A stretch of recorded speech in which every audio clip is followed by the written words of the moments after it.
Hello, baby!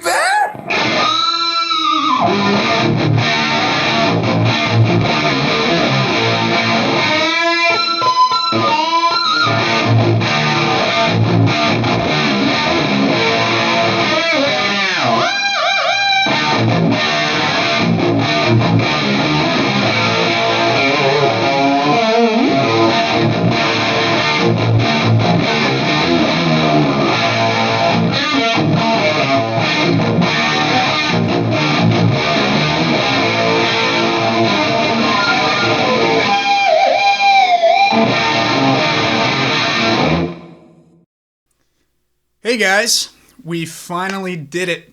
I'm getting to living up on my promise. So a while ago, I promised that I would do a tone quest for the 5150 album. I think it was like, we're coming up on like 6 months ago. So it was a long time. I'm a perfectionist, so I've been spending time working on it, and also doing other projects. So finally gonna get to it today.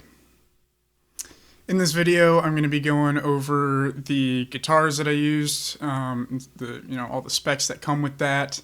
I'm going to go over the amps, effects, IRs, and post-processing that I do. And I'm going to intersperse some isolated guitar clips to show off the tone. So I'll probably leave like bookmarks at the bottom so you can skip around to wherever you want to go. And yeah, let's just get right into it. Okay, guys, don't mention my room at all. I need to clean it. So yes, Mom, I will get around to doing that. But yeah, here's our first guitar.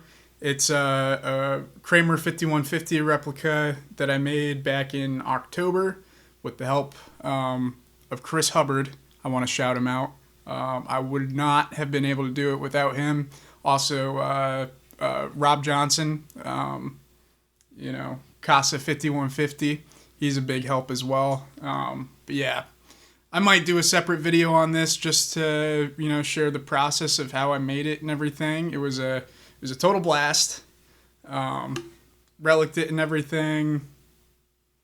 So the pickup for this guy is a Seymour Duncan Custom 59 Hybrid.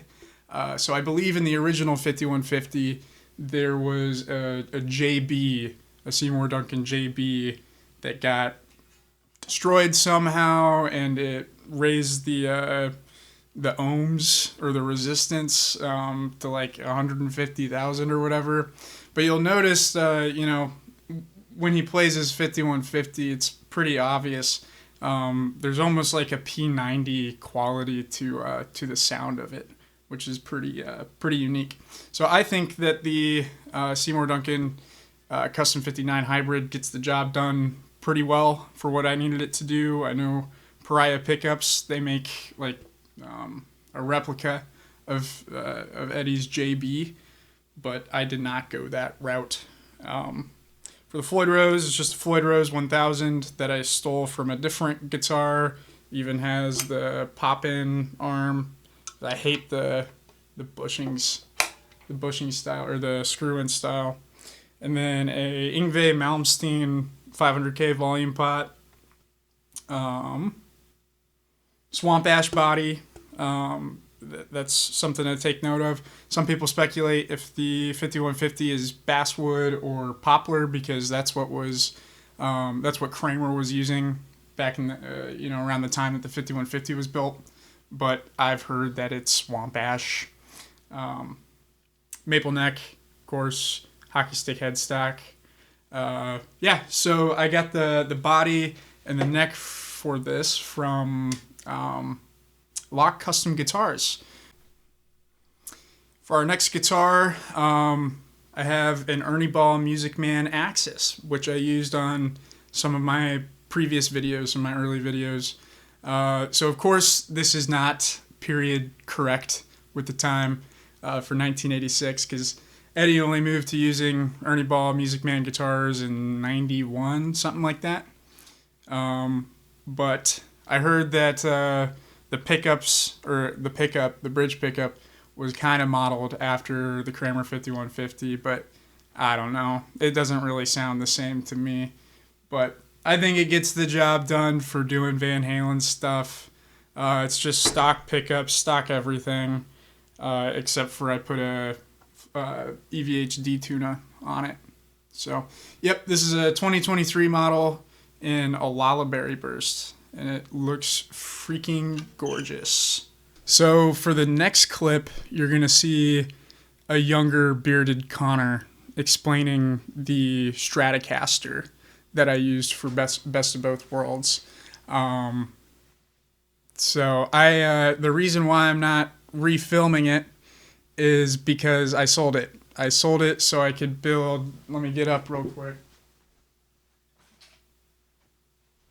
Sold it so I could buy parts to build this guy, which I'm trying to create like a guitar version of my dad's bass back there. So I don't have that anymore, so I can't do anything more with it.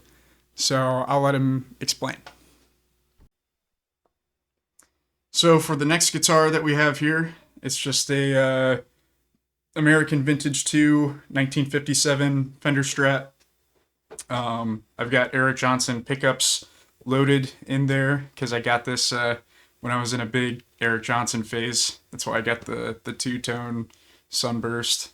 Everything else is pretty much stock. I do have the Fender Vintage locking tuners. So, but yeah, this guitar is pretty much essential for getting the Best of Both Worlds rhythm tone. Eddie used I think it was a 60 Strat just on position 2 with the bridge and middle pickup engaged with both tone controls set on 10. So, yeah, it's the only guitar that I used it on for all my tone recreation videos or cover videos. It's just Best of Both Worlds. So, yeah, that's about it for this guy. Obviously, I am missing some period correct guitars that he used on the album. For example, on like 5150 and probably for some other songs, he used a Corina Flying V that he used extensively on the 1984 album. And then, of course, the Steinberger GL2T that has the trans trem on it. I don't have that kind of money, so I'm not including a clip of me doing Summer Nights. That's the reason why. Next part of the video.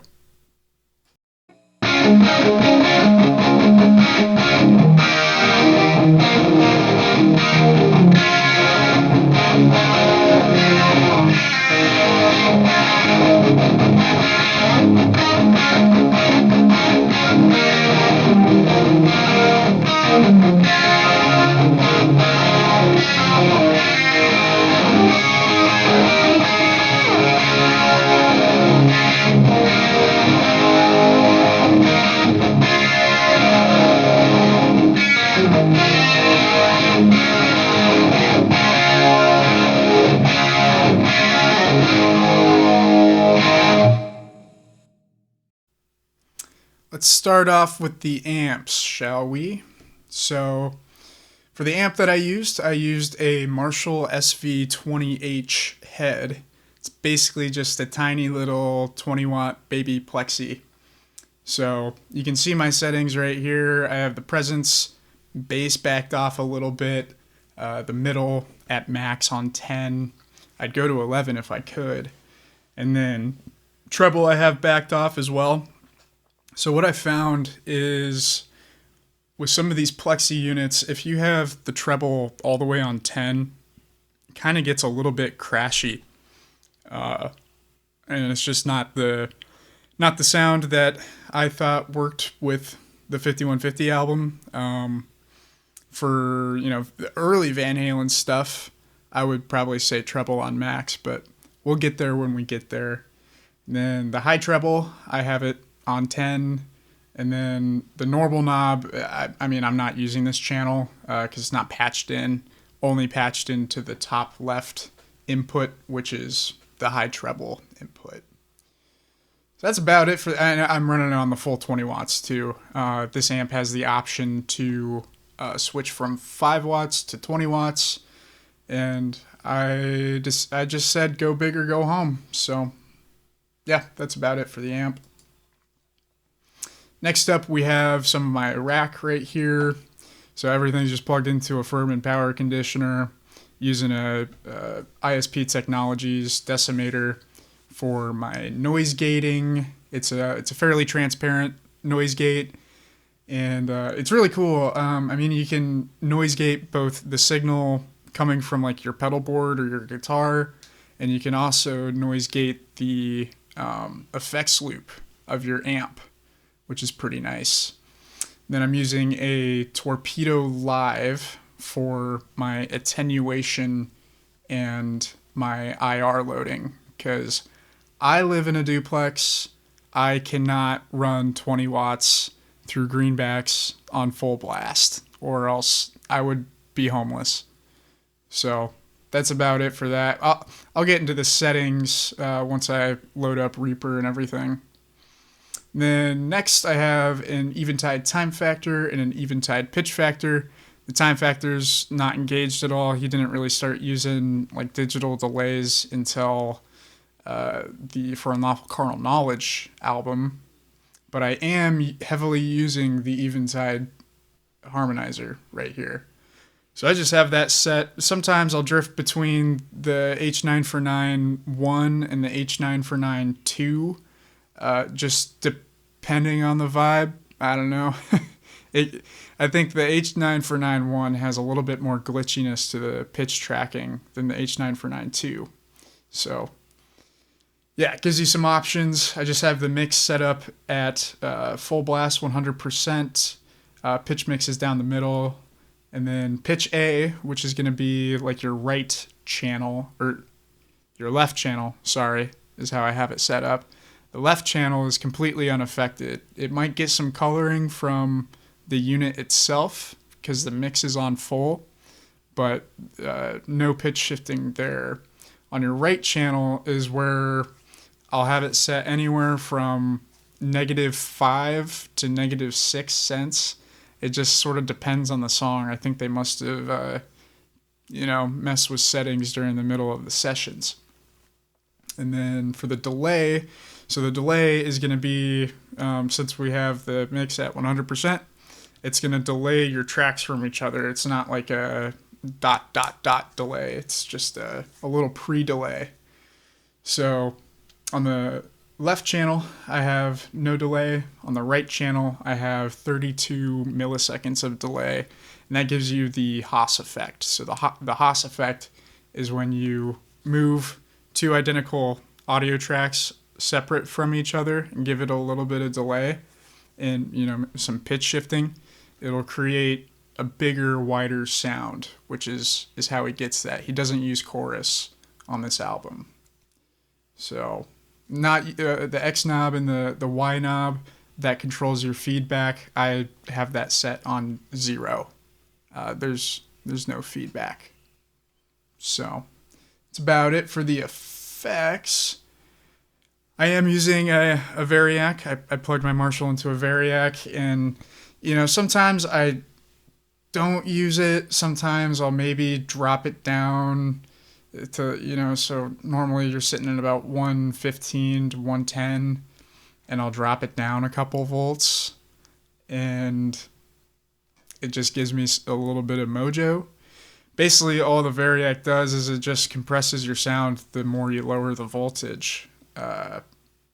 So normally, I guess, especially on the early Van Halen albums, it would usually set it around 89, 90 volts. For the 5150 album, I have no clue if he used the Variac, to be honest, especially because he was at his own studio at that point, and the sound is a little bit cleaner. And so I don't know. If you have a Variac, this is not necessary. Just set it to taste. Don't raise it above 110 or 115 because you might blow up your amp. So that's something to keep an eye out for. And I guess also because I only have a 20 watt amp. He was using 100 watt 1968 Super Lead.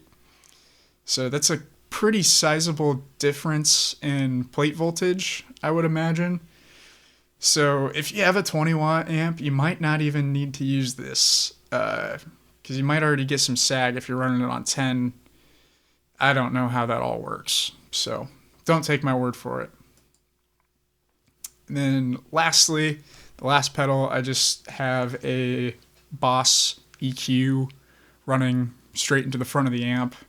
And I don't use this all the time, but because the Plexi is a very clean amp, so it can be sort of hard to dig the sound out.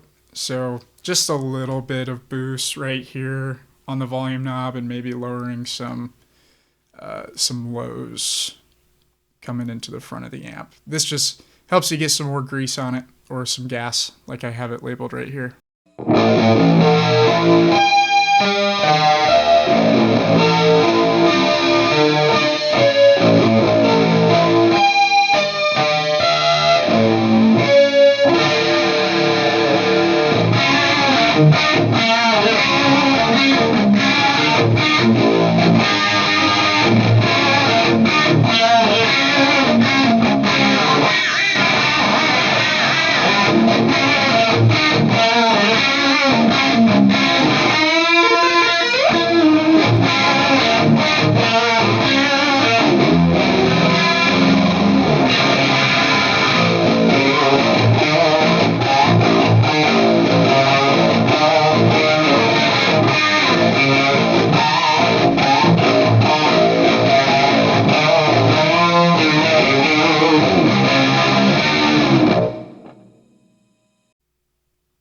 I've noticed that I've been saying "so" too much, and I'm gonna ban that word from the rest of the video. I'm gonna try my best at doing that.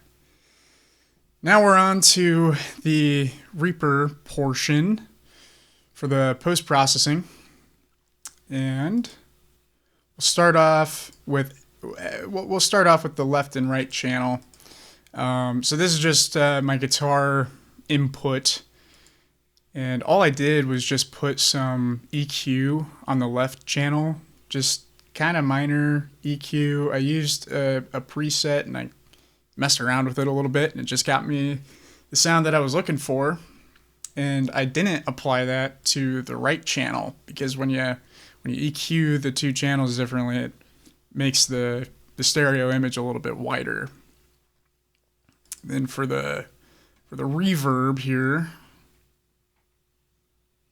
I just have the left channel sending to this reverb, or actually, never mind. I have my input, just my raw input, sending to the reverb.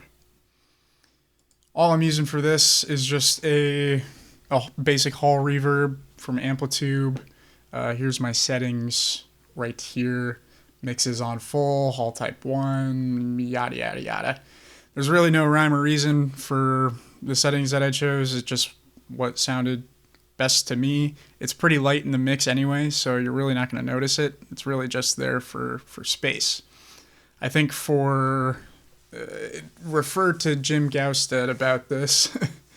I think they use some sort of German room simulator. I forgot the model of the unit that they used, but they don't use Sunset Sound reverbs because they're at 5150 Studios.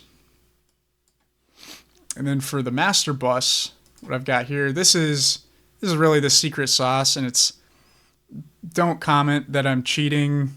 I'm just trying to get the job done, make you guys happy. So I am using M Freeform equalizer on the Guitar Tone Copy Machine preset. So I just said so again. I'm sorry. I'll bleep that out. You can create IRs with this. I think the intended purpose of it is you send your raw amp signal with no IRs or anything to this, and then you match it up with your source, which is going to be an isolated guitar clip, and then you can basically create an IR from that, and then you don't have to use an IR and then EQ and everything. I don't know. I haven't had the best of luck with that, to be honest, so I didn't do that. But I did do it to sort of match up some of the EQ discrepancies. You can see it's really not that much. It's just like 0.5 dB boosts, 0.5 dB cuts here and there, except for maybe the low end. Because the low end of the Marshall, of the 20 watt Marshall, is going to be way less than, a 100 watt super lead. So it sort of fills that out a little bit, gets some of the high end too, and then rolls off the unneeded frequencies. And you can see right here, so the reference is this red line, which is, I used 5150 because there's a long guitar intro that's isolated as my source. And I recorded a clip of me playing it. So there's my line right there. I got pretty darn close. So I'm just using that for the last step. This is pretty simple right here for EQ. I just have a 70 hertz high pass and a 8,000 hertz low pass with some dips at 3,000 hertz and nothing over here. This is just to for getting rid of some of the unnecessary low end, and with stuff from the 80s and 90s and 70s, stuff like that, they don't have a lot of high end in their recordings, so I just decided to cut all that out. Lastly, I have just a tiny little bit of saturation to try and emulate maybe some recording to tape. And that's really about it for the post-processing. This is a very important part. If I didn't add these EQs in here, it would not sound like the intended result. So make sure you do that if you're trying to get this sound. Of course, it's not really feasible in a live situation, but your live guitar tone is going to be way different than your recorded guitar tone anyway. Yeah, we'll move on to the IR that I used, and we'll close her out. Okay, here we have the Torpedo Live GUI open. So for this, I'm just using the G12M greenback. It's a 4x12. It's, one of these guys. You'll just have to search for it if you're using this unit. Can't remember I think I had to buy this separately. And yeah, I don't have the power amp emulation on. I don't have any EQ on it. I just have very light 7% Studio A reverb to emulate sort of the room sound that's coming into the microphone. And then for our microphones, it's just two SM57s. One of them is on off axis, 45 degrees. No distance between the speaker and the mic. And then I have another SM57 on the back of the cabinet at a little bit of a distance. And this helps give me some of the bass. Because like I was saying earlier with the Marshall SV20H, because the 20 watt doesn't have a lot of bass in there. So you kind of got to get it out wherever you can. It just thickens it up a little bit. I have it pretty low in the mix too. It's at negative 15 dB, and this is at 0. And no, I don't want a software update. That's really it for the IRs. I mean, you can use pretty much any greenback that you want. This is just the one that pushed me over the edge. So I have an EVH 2x12 cabinet, but like I said, I live in a duplex and I don't want to be homeless. And that's about it for the IR, and we'll close out the video. In conclusion, what should you take away from this video? I think probably the most important part is going to be your amp. So using some sort of Marshall emulation, like maybe Tonex, it's probably the cheapest way to do it.